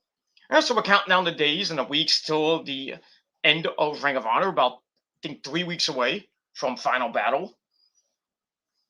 It's going to be a sad day to see Final Battle. I will be reviewing Final Battle, so I will be watching it on December the 11th. I will do a predictions video and a review.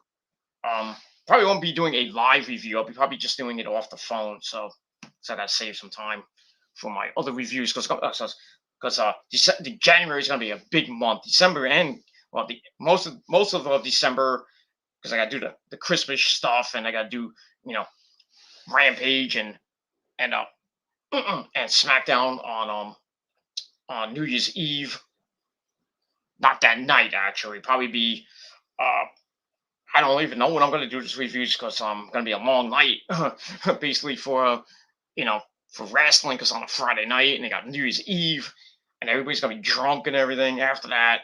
And then I'm going to try to get Rampage and SmackDown the review on New Year's Day.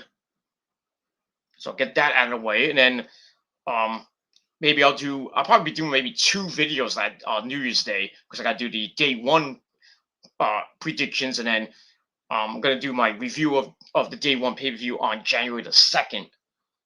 And that, and then, I was going to do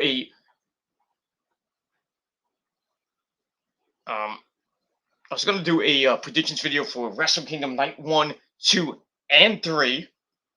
Yeah, it's a 3-night show next year for New Japan, not consecutive nights. Like I said, January 4th and 5th at the Tokyo Dome, and then January 8th in Yakamoto, Japan. And that's pretty much it for all that. But we'll get to that. So we got a lot of stuff coming your way. A lot of stuff. And to that later. We talk too much. Sammy Guevara taking on and Black Ooh, yeah. Well, he's not Machismo anymore. He's, the legend Jay Lethal, his AEW debut. So got that. So the door is wide open again. This match almost 13 minutes. Such a great match between these guys. Great chemistry in the ring. Got injured doing the that inner circle match with America's Top Team after hitting that crazy swanton bomb off the top of the ladder through a table on Scorpio Sky. So he's still kind of feeling the effects of that match and everything. Blah blah blah blah blah blah blah blah. So I'm just gonna go right to it. I'm not gonna waste any more time. So they went back and forth. Lethal really took it to Sammy. Almost won the goddamn title at certain points in the match. Worked on the ribs as always. Goes for lethal injection. Sammy blocked it. Then he hits a standing Spanish fly. Lethal rolls to the outside to catch his breath. Then they change places on the outside. Lethal tries for the suicide dive. Sammy blocks it. Then he hits a bling buster on the floor. That was sick. Then he goes up top as he puts Lethal on the timekeeper's table. He goes up top. The commentary's like, "Don't do it! Don't do it!" And then we see, they cut to Sammy, like a close-up shot of Sammy. He's like, "I'm crazy," and he jumps off, tries for a swanton bomb. I think he hit on here on Saturday. He goes for it, misses completely, goes through the timekeeper's table, and I was like, "That's it. Lethal's about to win the belt." Brings Sammy back in. He goes up top. He's about to hit the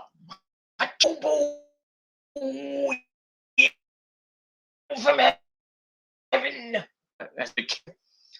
He goes for it. Sammy counters it, a cradle, but Lethal's rack up with a suplex into a face plant. Then he locks on the figure four. Woo, hey, Cowboy. He does a great Ric Flair impersonation, by the way, if you haven't figured that out by now. Sammy gets the ropes, comes back with another knee strike, but tries to go for the GTH to go to hell, but the ribs, still hurting. But didn't stop him from hitting another jumping knee on Jay Lethal. Knocks him silly. Then he picks up Jay Lethal, hits the go to hell. 1, 2, 3, Guevara behind TNT title in a great match with Lethal. 4 out of 5 stars, and that's it. And that ends the night. Dynamite. Tony Nese who was in the crowd, not impressed. So maybe seeing a Tony Nese Sammy Guevara feud down the road. So we see that. Then we see Jericho and the rest of the inner circle come out. They celebrate with Sammy. They pick him up. It's like, "Hey, good match, dude. Good match." Then Jericho kind of goes over to Lethal, picks him up, and grabs some stuff to Lethal and everything. And then Lethal and Sammy do what men should do: code of honor in the middle of the ring. Fans go standing ovation, and a lot of Lethal. And we'll see more Jay Lethal on Dynamite 2. Hopefully, don't have him go on Elevation and Dark. Ugh, that'll be bad. But I think we'll see Jay Lethal again. So I think we'll probably see a couple more matches with Jay Lethal over the next couple months. I would love to see Lethal and Punk go at it. Maybe Brian go at it. Brian Danielson go at it. I would love to see that. That would be epic. That would be epic to see that. I think Punk and Lethal have fought before. They have fought before in Ring of Honor, just 15 some odd years later, 15 maybe 16 years later, maybe less than that, maybe I don't know, but it's going to be epic. It's going to be fucking epic, and that's it. And I going into 2022, AEW is going to continue to being the best promotion in not in the world, although that's New Japan, but but Jay Lethal, I just they they don't just say, "Hey, Jay Lethal's here, one match gone," like they did with all the other guys from New Japan, like Ishii and Satoshi Kojima and even Yuji Nagata.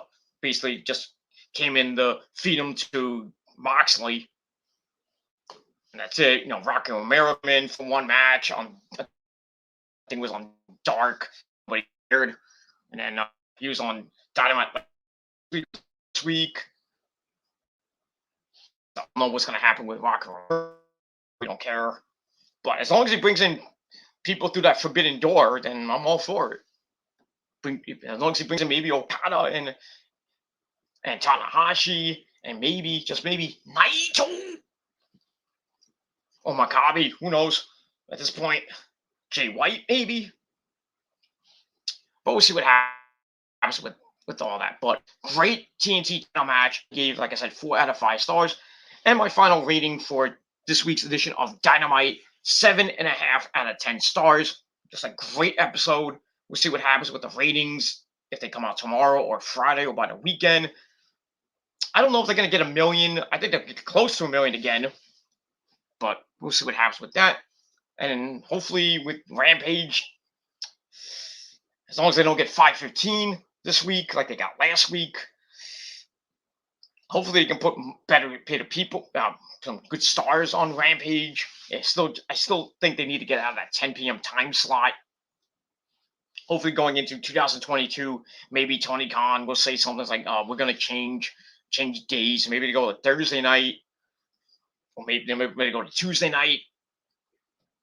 Well, who knows what night they'll go on and what time they'll go on. I would think they'll go on at 8 o'clock, not 10 o'clock, because I think the 10 o'clock slot on Friday is not good for them.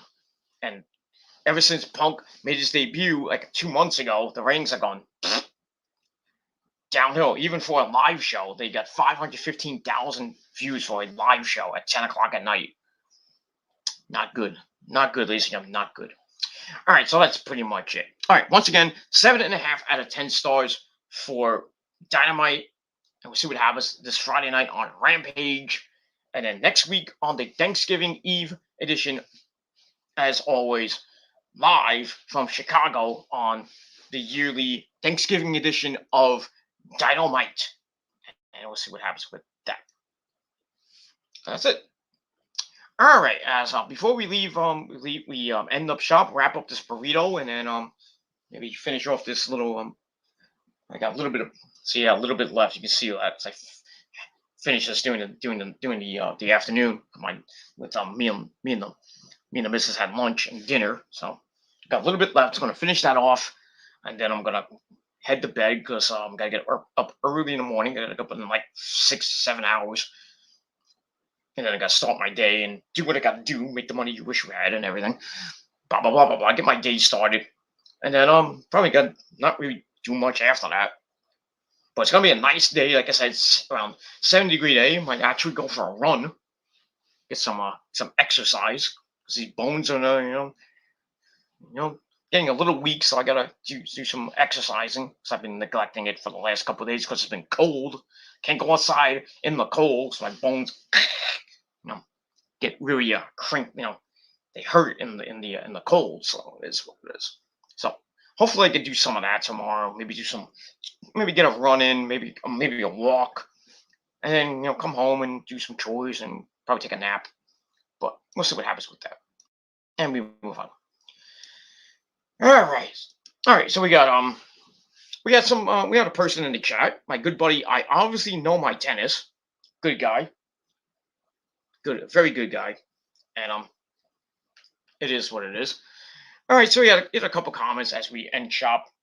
His first comment says, "What's up, man? Your video has been cutting out a little bit. Just a bit of a heads up. Yeah, I apologize for that. because I'm going back and forth between my notes and the live feed, just in case I need to check if any trolls decided to come in, and I have to, basically do my job as a mod because I don't have my mods here. But it is what it is. So yeah, so if it, like I said, if it did cut out in between the video, I apologize. Just my shitty internet connection. So, but thank you for the heads up. Now it's a little bit too late, but thank you anyway. All right. All right. Next comment from I obviously know my tennis. I haven't been haven't been as active in the chat on YouTube these past weeks. Been up and down with my mental health issues. Hope all is well with you. Don't let the trolls get to you, bro. Um, that's okay. And whenever you can come in, dude, I mean, I'm not forcing you guys to come in. Whenever you guys want to come in, come in. You don't have to be on every goddamn video I do. Even every live show I do. You don't have to be on every show. I would like you to, but you don't have to. I'm not forcing you to do it. But whatever. If you can come on a live show, come on the live show. If you can, if you're sick, then just let me know in the chat. Just let me know. It's like I'm sick. I'm just watching the show. Blah blah blah. But just remember to hit the bell on the live shows and my shows on my phone, and that's it. But I hope you come on more often. Hopefully get your mental health issues checked as well. As far as I go, yeah, I've had a couple a bad couple weeks, but I had some over the weekend. I had some good days. I had a great weekend, very good weekend this weekend. Um, had some good news. This weekend. I can't really go into that. I'm not going to go into it because it's personal stuff. So I'm not going to go talk personal shit on YouTube. Don't want to get into that anymore. So it's just personal stuff. Has some good news with myself. Still got some issues going on with my my depression and everything, but I'm trying to kick that. But I'm trying to get through the week, getting through the week, and I'm hopefully gonna have a great weekend this weekend again, and I'm gonna have a good Thanksgiving, and that's all that matters. Gonna have a good Thanksgiving with the family and everything, and then that's basically it. And I'm not gonna give two living poopies about the fucking douchebag trolls, because they can choke on their turkey leg, and that's all I gotta say about that. So, but I hope that you get better there. I obviously know my tennis, and that's pretty much it. Because mental health is a serious thing, and should not be, laughed at by all these stupid people who make fun of people that have autism and depression and bipolar and other mental health issues, and they really should be put in jail. And that's all I got to say about that. All right, I'm getting tired. I'm going to finish this up. I'm about to pass out. All right, let me see. I've got two more comments left, and we're gonna go to bed. All right. Next comment. I've been struggling to get into wrestling lately. Even Survivor Series doesn't feel that special. It just looks like another episode of Raw or something. Yeah, there is no hype for this pay per view. There's 6 matches already announced for this show. 6 matches. The two Survivors 5-on-5 Survivor Series matches. The men's and women's match. That's 2. Damian Priest and Shinsuke Nakamura. That was announced on Raw. That's number 3. Big E versus Roman. That's 4.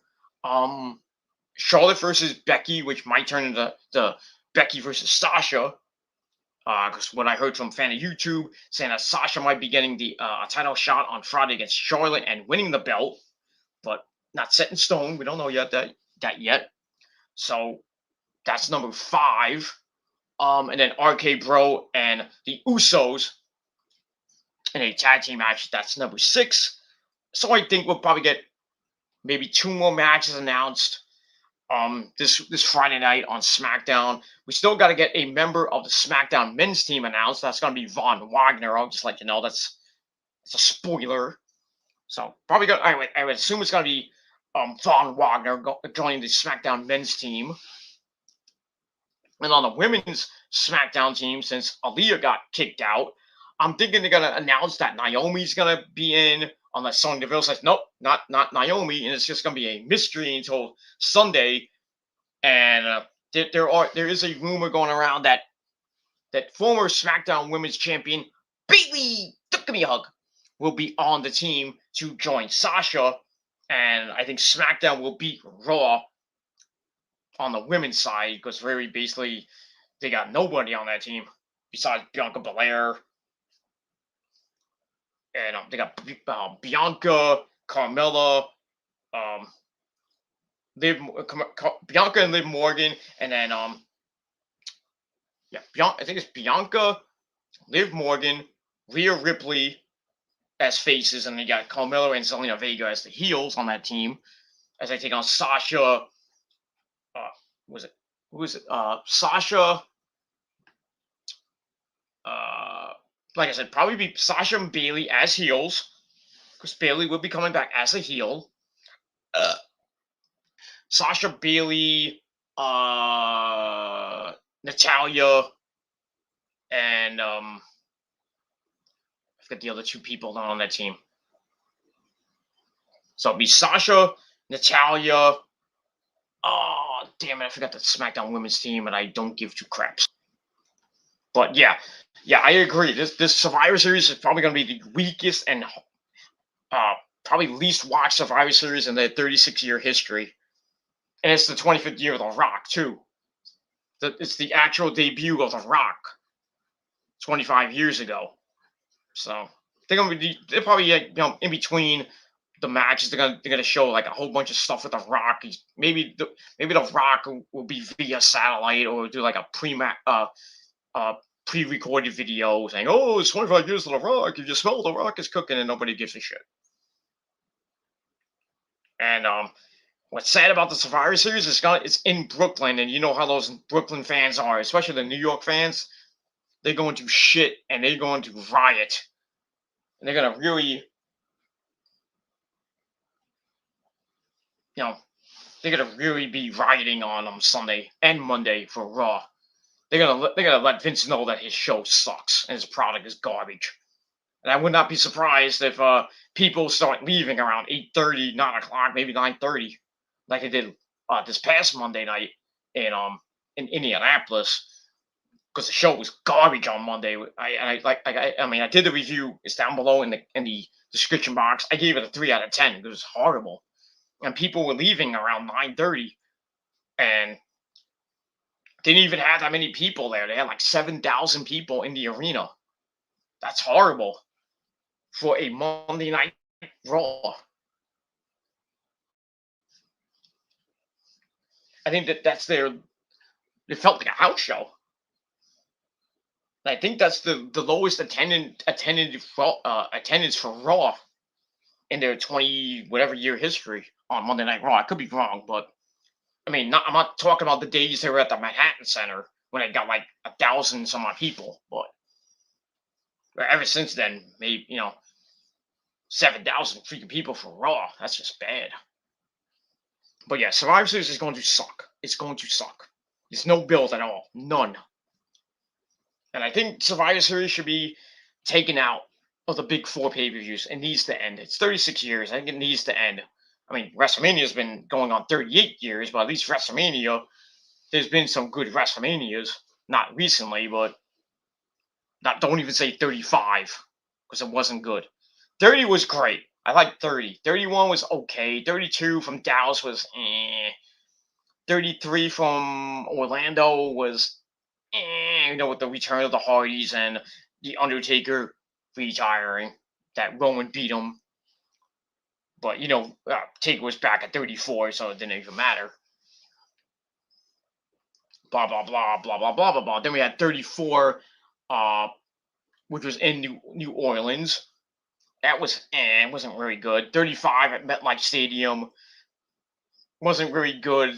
Basically the big things was Becky becoming Becky 2 belts, and then Kofi Mania. That was basically WrestleMania in a nutshell. Wasn't very great. And then they started going to 2-night events, 2-night WrestleManias, which I still think is a bad idea. 38 is going to be a 2-night event in Dallas. 36, I mean, wasn't even that good. Night 1 and 2 wasn't even that good.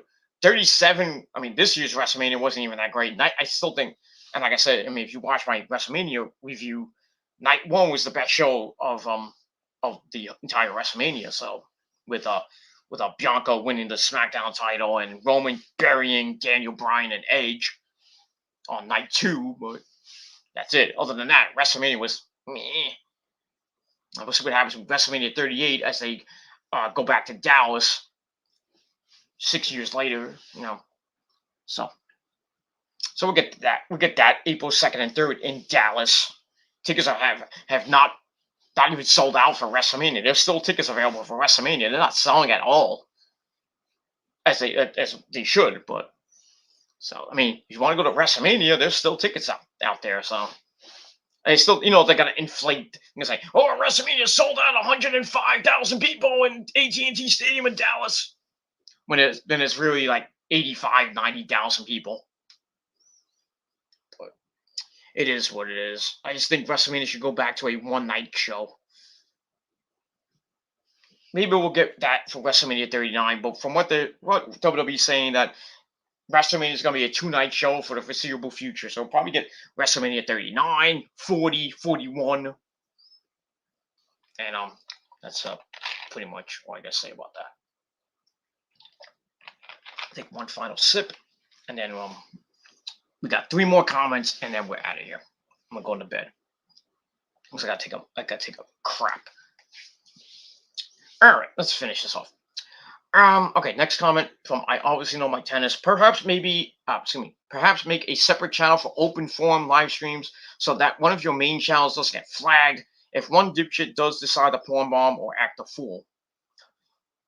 Well, that's why I have my TGC Reborn channel, which is basically an open forum stream, because that's basically I don't really go live with streams on this particular channel. I have done it with live streams on this channel, my Metal God channel, just open forum streams really on this channel, and my even my main channel, my Kill with Demons channel, but it's like rare I do a live open forum stream on Kill with Demons, but that's it. But sometimes, if I have enough time left on StreamYard, I'll just do an open forum, talk about some wrestling news, and if I feel like doing an open forum panel, with anybody like Nick or I would say Chase, but Chase is back off YouTube, but he just made that one with that appearance, and then he was gonna come back, but he's not coming back anymore. So I think it's best for him to stay off YouTube for a while. But it is what it is. But I'd rather just have TGC Reborn as my open forum stream, and because that goes down, I have I have backups waiting, so I have plenty of I can just make a backup channel, and just I'll just have to if it does, if the channel does get flagged down, I have to start all over again. I lose like 270 subs. I don't care about that, but I just have to start over from episode 1, and it'll take me like another couple years to get back up to what I'm at now, which is almost gonna be 210 episodes. But I'm thinking what I'm thinking of actually going into 2022 is have the Gilmore Chronicles, my predictions and my predictions videos, maybe some vlogs. But with my open streams, I'm going to actually make them into episodes of the Gilmore Chronicles. So I don't just like have a predictions video like episode 212, and then 2 months later I have episode 213. I want to be more consistent. So with my episodes, so it's not gonna be every week, but because that basically TGC Reborn is like a vlog channel. It's just like a spare channel that I'll use for my predictions videos and open streams now. So that's what it is. That's what TGC Reborn is right now. Predictions videos and open forums, and live shows, and that's it. So that's what it is. So Good question. Yeah, it's a great comment, and that's what that's what I answered it. And you know, I mean, rarely I'll have an open panel, but with these stupid trolls trying to porn bomb me and everything, I gotta pick and choose who to put on. But because I know these douchebag trolls won't debate me one on one because this is what it's gonna do. They're gonna, they're just like, oh, we're gonna do a one on one, and then next thing I know, that I see a dirty asshole, a tiny little cock, or God forbid, some porn. And then I have to go through YouTube Studio after the video is done. I have to go to YouTube Studio and edit everything up, cut and slice that part out. It's a pain in the ass. So I did that a couple of episodes ago, a couple of videos ago. I had to cut and splice and edit out Troll's dirty asshole and everything. Kind of ruin the live video because I got like 55 freaking views when after the video was put up.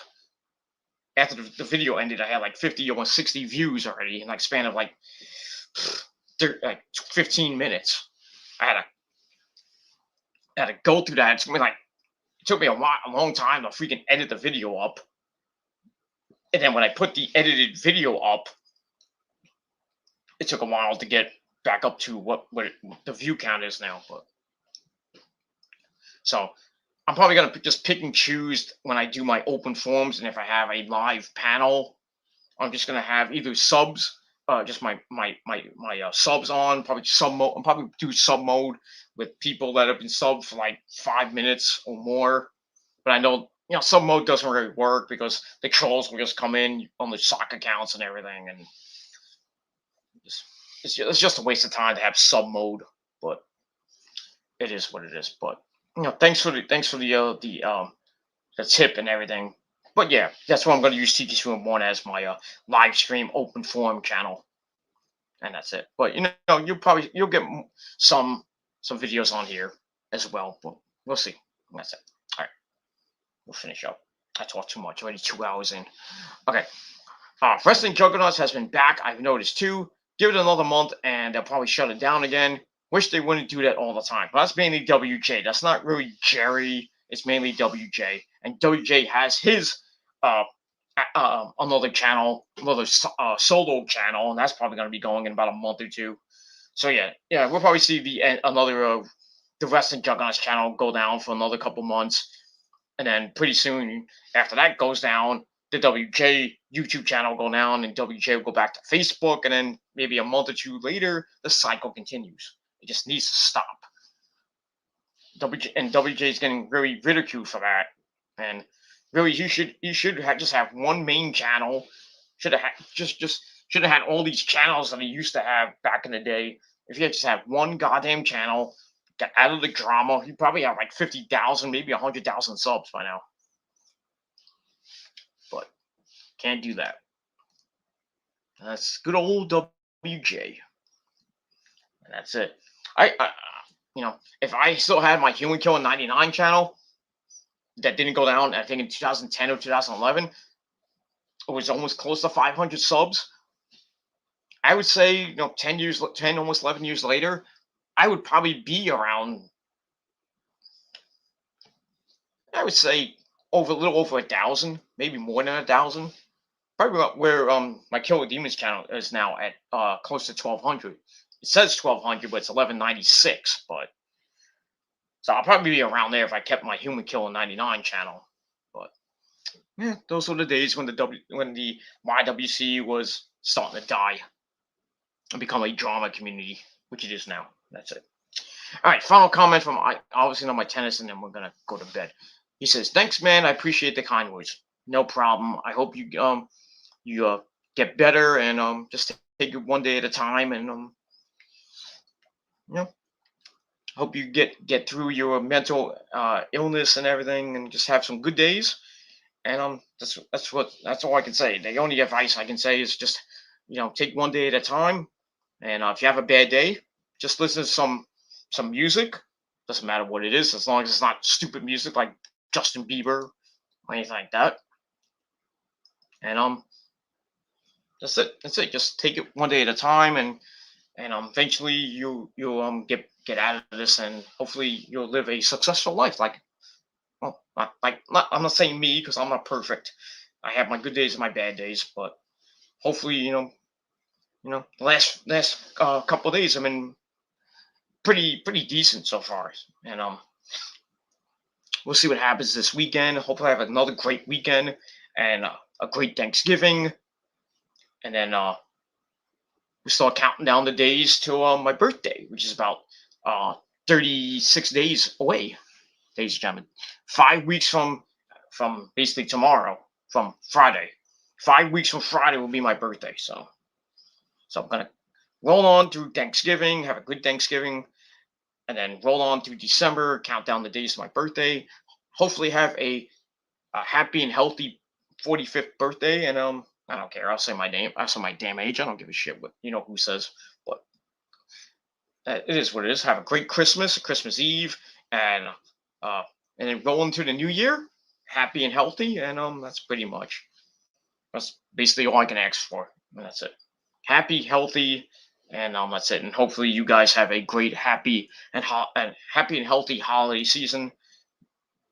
And that's all that matters. And for you trolls, well, I hope you have a crappy holiday season because you're gonna get shit in your stockings anyway. Whatever. Fuck you, man. That's it. All right, I'm gonna end this burrito. It's 3:12 in the morning, and I'm gonna go to bed because I'm tired, and I have to do my stuff tomorrow. But that's it. All right, everybody. Thank you all for watching. Thank you. I obviously know my tennis for coming in. Good man, good supporter, a great subscriber on some of my channels, and that's it. So that's it. Thank you for watching. Once again, 7.5 out of 10 stars for Dynamite. We'll see what happens on Friday night with SmackDown and Rampage. And we get to the weekend. Right in the middle of November as we count down the days to Thanksgiving. And that's pretty much it. So that's it for now. Thank you for watching. Like I said, I'll be back tomorrow with my crucifixion of Mark Zuckerberg and Facebook. Well, not even Facebook anymore. Meta. But I'll still call it Facebook anyway. So get ready for that. That's going to be a short video sometime in the afternoon tomorrow or later today, if you want to count that. So that's going to be on the phone on the PG Ranch channel. So get ready for that. And then tomorrow night, like I said, I'm going to hopefully have my open forum on the TGC Reborn channel. And that's pretty much it. All right, I'm going to bed. Thank you for watching, everybody. Peter Gomez signing off. Peace out. Rock on. Rock hard with your cookies. Don't forget my Raw review in the description box. And that's pretty much it. So thanks for watching. Smash that like button to that. Don't forget to subscribe and share the video. Follow me on social media. Hit the bell. And that's it. So thank you for watching. Go to sleep, motherfuckers. And that's it. Thank you for watching. I'm out. Peace.